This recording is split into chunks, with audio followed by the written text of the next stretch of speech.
A few months ago, I decided to completely ditch variable ND filters because, to be honest, in my opinion, all of them just suck. I spent a lot of time researching variable NDs which were supposed to be the most color accurate. And a lot of people seem to be recommending Polar Pro Peter McKinnon VNDs. I don't know, I saw quite a few tests when they show really pronounced color shift in the corners, and it tends to change depending on the value. It shifts towards greenish tones. Sometimes I think it's shifting more towards magenta. Essentially, from a lot of tests I saw, it looked to me like it's a complete mess. So I decided that I don't want to spend a few $100s on a filter which, to be honest, doesn't look that great to me. In the end, I went with NiSi True Color, and those were supposed to be some of the most color accurate filters you can get, VNDs you can get, at least in a sort of reasonable price range. And they are still not cheap, right? It's still a couple $100s. And you get the 1 to 5 ND filter, and then you can also use this attachment, which then changes to, I think it's 6 to 9. So that's a very nice range, really compact. It works really well. I enjoyed using it for a while, but then I came across a situation when I was shooting a scene with a big open blue sky. And I didn't quite notice it on the camera, but when I went back to edit this footage, it turned out that there is very pronounced magenta shift in the corners. And you can see on the examples here that it's not always very noticeable, but it is there. And you can see on the photos here that in some cases this shift is really pronounced. And it's not always the same in all the corners. Seems to be the most noticeable in a top right. So basically fixing it in post is a complete nightmare. And personally, I don't have a huge issue if there is a consistent color shift across the whole frame, because then I can either use it as a creative choice if it's the type of color shift I like. Of course, I wouldn't want that kind of magenta shift across the whole frame. I would have to correct it in post, but again, it's something I can do, or I can even adjust camera white balance to compensate for that. But if it's not consistent across the frame, then, well, fixing it is just a nightmare, right?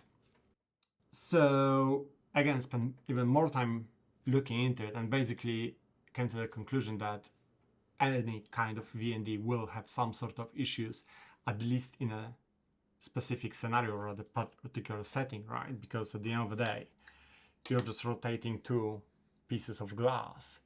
And there are situations when it may look all right, but then depending on the value of depending how much filtration you get, essentially, sometimes that unwanted effect will be more pronounced and sometimes less pronounced. So you could say, of course, like, well, just use it in such a way that it's not noticeable. Well, that kind of defies the whole point, right?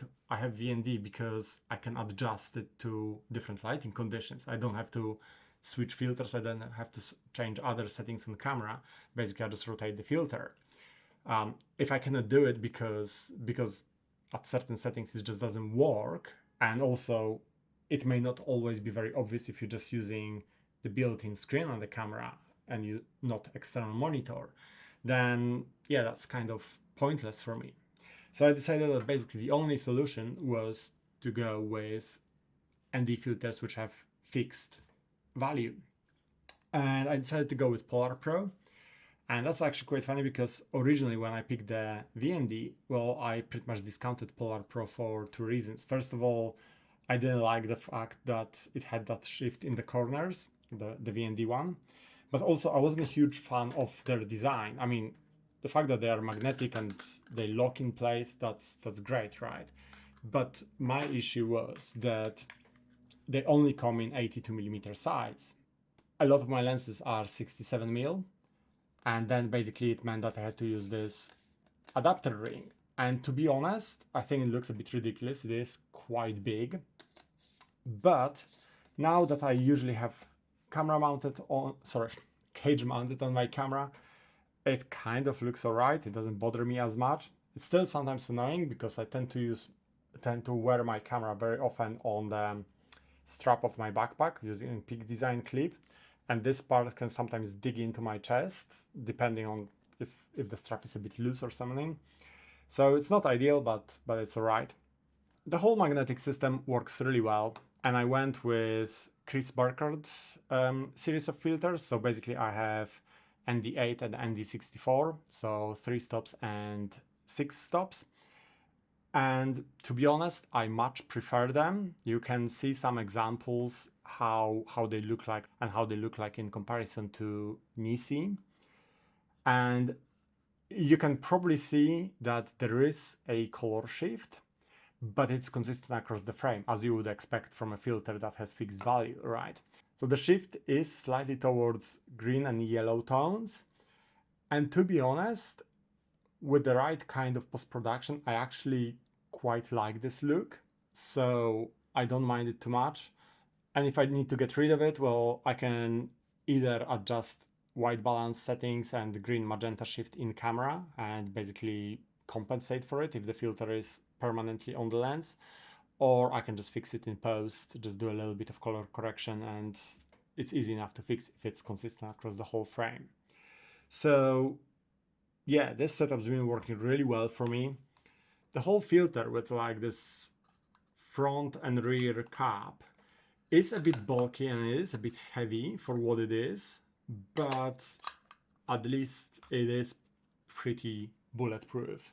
I have no doubt that this is gonna last. I can throw it in my bag, I can throw it in my backpack, and it will do really well. It is quite hefty though. I'm not a huge fan of that, especially in comparison to something like this NiSi. But then again, this is just a filter, it's not protected in any way. I would have to put it in a pouch or something. So I decided to make this video just really to highlight the fact that while VNDs are very convenient, very often, to be honest, I think the trade-off of having that weird color shift in the corners is just simply not worth it. And especially if you are new to video production, it's maybe just simply something you're not aware of, right? You just think that you get VND and it's all sorted. And to be honest, the very first VND I had was, I think it's KNH or KNF, whatever the company is called. It was like $50 or something like that off Amazon. And that had horrible green tint all over the frame. It was pretty bad. I know I said that, oh, if the color shift is consistent across the frame, you can compensate. It's like, yeah, you can, but that one was pretty bad. But then it was cheap, so kind of you get what you pay for.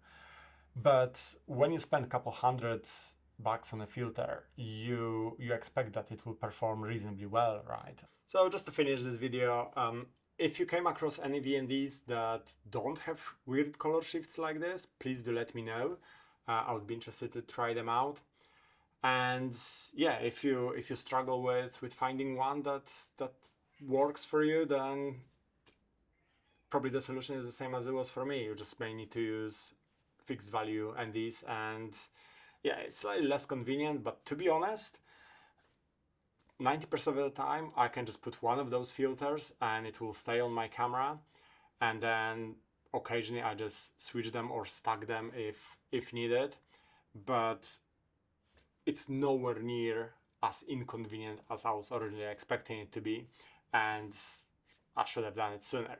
So yeah, I think that's it for me for today. If you have any questions, suggestions, or if you would like to see any other videos about filters, please do let me know, and I'll see you next time. Thank you for watching.